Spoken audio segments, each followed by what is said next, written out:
पाकिस्तान के चेहरे से उतरा नकाब नकाब नकाब नकाब। खैरात मिलते ही बदल गई चाल चाल चाल चाल। इस नकली अमीरी का क्या होगा अंजाम अंजाम अंजाम अंजाम। क्या भारत अब भी बढ़ाएगा मदद का हाथ?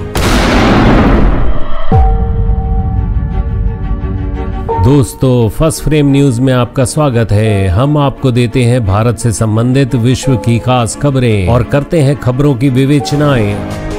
बाढ़ से बेहाल पाकिस्तान में जहां 3 करोड़ से ज्यादा लोगों को बेघर होकर दर दर की ठोकरें खाने के लिए मजबूर होना पड़ रहा है, वहीं IMF का लोन मिलते ही पाकिस्तान को भारत के साथ दुश्मनी याद आ गई और पाकिस्तानी सरकार अपनी आवाम को भूल गई। पाकिस्तान के प्रधानमंत्री ने कश्मीर का राग अलापने के साथ ही भारत से आलू, प्याज और टमाटर खरीदने के लिए मना कर दिया। कहा कि जब तक कश्मीर का विवाद खत्म नहीं होता तब तक हम भारत को शांति से नहीं रहने देंगे, व्यापार भी नहीं करेंगे, और वो भी तब जब पाकिस्तान में टमाटर की कीमतें 500 रुपए प्रति किलो तक पहुंच गई हैं। मजे की बात यह है कि भारत ने कभी मदद की अथवा व्यापार की बात ही नहीं कभी इनसे की है। ये बस अपनी मीडिया में ही एवं बातें करते रहते हैं। पाकिस्तान को IMF से लोन ऐसे ही नहीं मिला है। अफगानिस्तान में एयर स्ट्राइक करवाया, उसी के एवज में यह लोन मिला। अब 2-3 अरब डॉलर खाड़ी के देशों से मिल जाएंगे, बस पाकिस्तान की मौज ही मौज। लेकिन वास्तविकता क्या होगी? पाकिस्तानी सरकार अपनी आवाम को यह नहीं बताएगी कि यह पैसा तो उनकी आयरन ब्रदर चीन ले जाएगा, क्योंकि उससे लिए पैसे भी वापस करने हैं। कुछ पैसा उसको जैशे मोहम्मद के मौलाना मसूद अजहर साहब को, वहां की मीडिया इनको साहब क्यों बोलती है पता नहीं, और लश्कर को भी देना है। ऊपर से एक नई मुसीबत बाढ़ और आ गई। दोस्तों, यह वही पाकिस्तान है जो 2 दिन पहले तक भारत की तरफ से मदद की उम्मीद लगाकर बैठा था। यहां तक कि शहबाज शरीफ प्रधानमंत्री मोदी जी पर एहसान करते हुए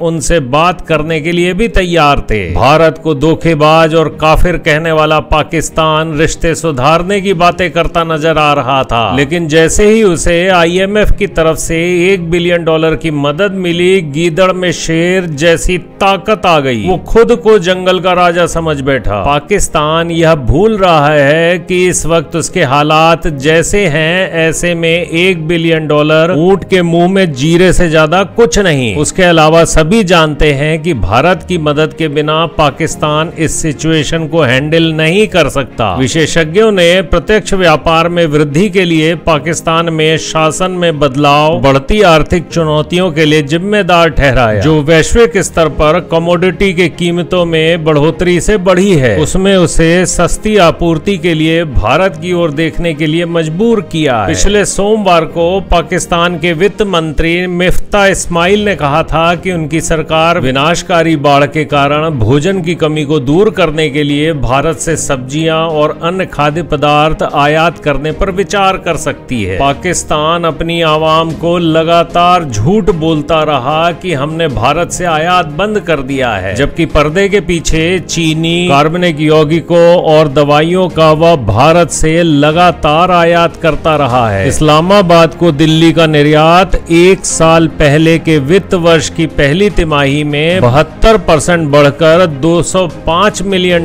हो गया। इसकी तुलना में भारत ने पिछले वित्त वर्ष के दौरान सिर्फ $513 मिलियन का माल निर्यात किया था, जबकि पाकिस्तान ने भारत से सभी आयात को निलंबित कर दिया था उस समय। उससे 2020 में महामारी के बाद फार्मा और दवाइयों की आपूर्ति की अनुमति दी थी, जबकि पाकिस्तान ने भारत से सभी आयात को निलंबित कर दिया था। उसने 2020 में महामारी के बाद फार्मा और दवाइयों की आपूर्ति की अनुमति दी थी। इसके अलावा उसने चीनी का भी आयात किया है, लेकिन अपनी जनता को नहीं बता रहा कि चीनी हमने भारत से मंगाई है। भारत में आतंक की साजिश रचने वाला पाकिस्तान को अब शायद चीन से कोई उम्मीद नहीं है। शायद इसलिए ही वो कश्मीर का राग अलापने के साथ ही मदद की उम्मीद भी करता है। उसका दोगलापन देखते हुए उसकी उम्मीद टूटती नजर आ रही है, क्योंकि भारत जानता है कश्मीर के नाम पर आतंक फैलाने के लिए वो अपने लोगों को भूखा भी मार सकता है, फिर चाहे भारत ने उसे